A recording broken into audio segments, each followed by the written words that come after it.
Today's cocktail is a coconut espresso martini.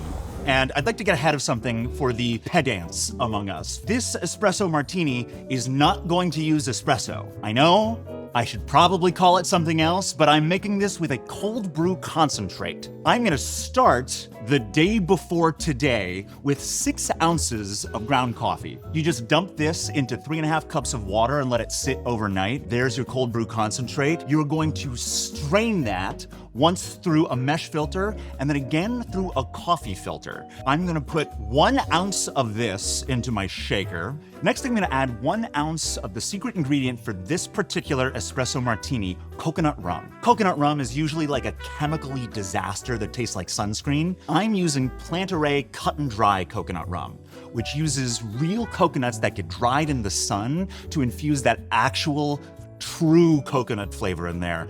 I don't often recommend brands. Don't use anything else in this drink. I'm gonna add 1 ounce of that. Next, I'm gonna add 3/4 of an ounce of coffee liqueur.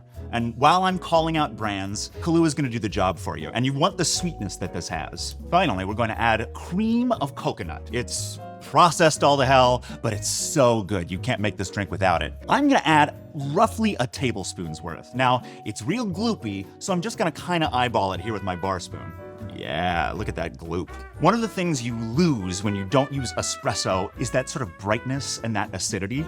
So I'm gonna do just a little bit of lemon peel, express that into my espresso martini. Now we're gonna ice our shaker.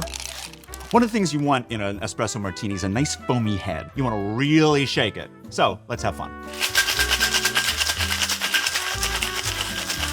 Next, we're gonna double strain that into a Nick and Nora glass. And it's gonna get the classic coffee bar garnish of 3 coffee beans, because I can offer the bartender's blessing. If these beans float, it means this all comes true. To wealth, to health, to happiness. And I'll tell you a secret, coffee beans always float in this cocktail, the Coconut Espresso Martini.